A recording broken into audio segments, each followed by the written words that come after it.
What's up, everyone? I'm Austin. And I'm Callie. And today we are coming together to talk to you about the habits that make us the most successful. So we actually have 7 points today, 7 habits that we do when we are the most successful versions of ourselves. But before we get started, please make sure to hit that like button and subscribe below. And don't worry, we're going to link all our social medias. And if you want to go and follow our journey, you should do it there. Boop, boop. Habit number 1. For success, anytime that we are the most productive versions of ourselves, we always have a goal. We set ourselves a roadmap, because if you don't know where you're going, you're not going to know how to get there. I know I never did this when I first started dancing and started my own business, and it wasn't until I met this one that I started doing that. And once I did that, I started to grow and grow and grow and get better and better and better. For me, I usually like to set, if you're going from point A to B, that's really nice. But if you know that Z is the end goal, then you don't stop at B. You go, okay, I gotta get to C, D, E, F.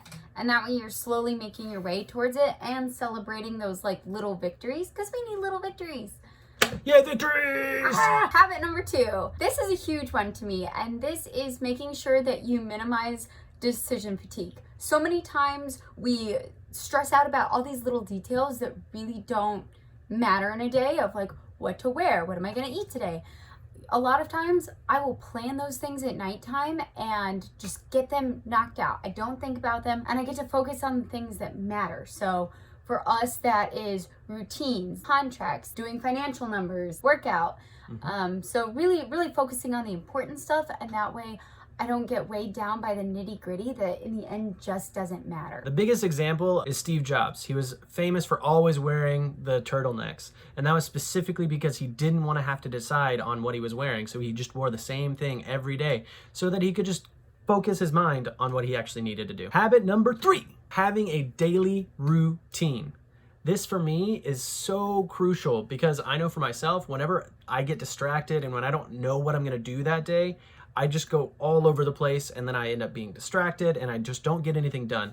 So I know for myself, I'm gonna wake up around 9:30. I'm gonna do an hour of about clinical work. And then after that, I'm gonna have my breakfast, and I have the exact same breakfast every single day. And then I go work out, and it just goes from there. And I'm very meticulous about keeping my schedule and keeping that daily routine, because if I don't, I know I get super distracted. This is also a super helpful tip, which is for people like me with ADHD and I don't focus on anything. So one way to kind of actually work on this daily routine thing, which can get really monotonous for people like me who don't focus, is I usually keep kind of a jar with pieces of paper in it, and it has productive things in there.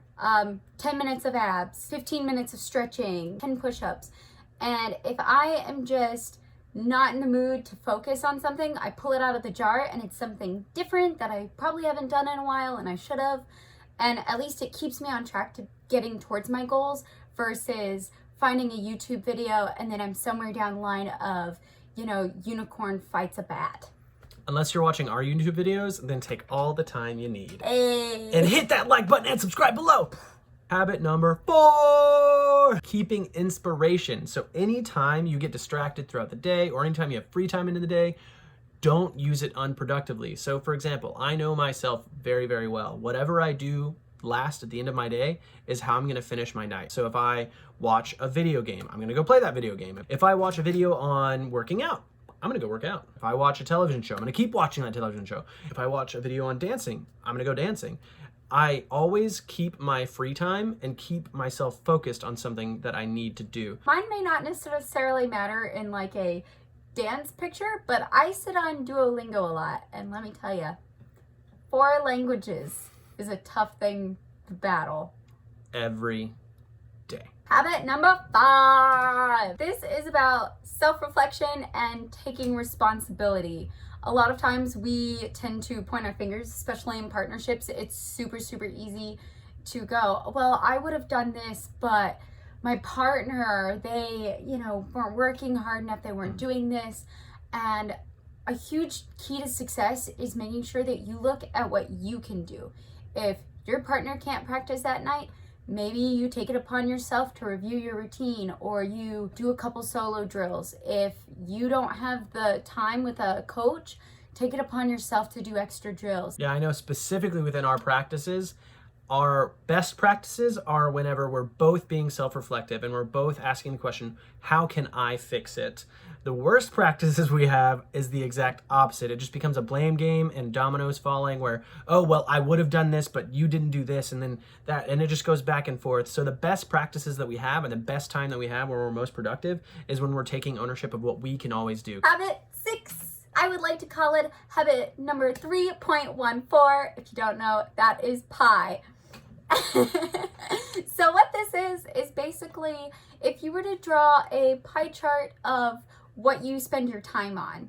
And we can spend our time doing all sorts of things that we think are productive but aren't productive. The one that is the most time spent is what you're truly focused on. So as dancers, for instance, we're looking at being artists, dancers, performers.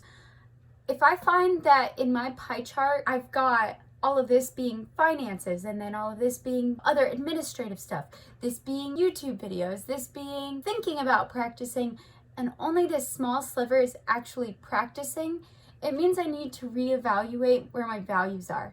Because ultimately what I'm saying to myself is, I'm not a dancer, I'm a business person. And yes, business is definitely part of it, but that's not my goal here. This is the habit that we utilize after we've been doing this for a little bit and not seeing the results that we're wanting. We have to be extremely critical of ourselves and looking at that pie chart and seeing where our time is actually being spent. A lot of the time I'll feel, hey, I'm not feeling as productive and I don't know why. And then I realize, oh, I've been putting a lot more time into my teaching, or a lot more time into my YouTube videos, or a lot more time into my editing, and not as much time into my own dancing. And so my dancing is suffering. Last but not least, number 7. What we have to do is get help when we need it. Embracing this habit and embracing this in ourselves. A lot of us are really, really proud, including myself, sometimes, just a little bit.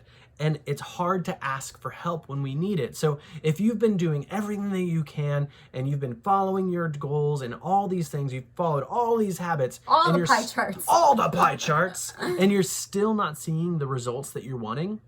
You need to ask for help. You need to go to somebody that you trust that isn't just going to be a yes man for you. And you have to find help and get help from a coach. Make sure it's somebody who you respect their answer, even if that answer isn't something that you are excited about. Yeah, a good example for us is we'll go back and forth, trying to figure out a problem in a routine, and a specific movement just isn't landing like we want it to.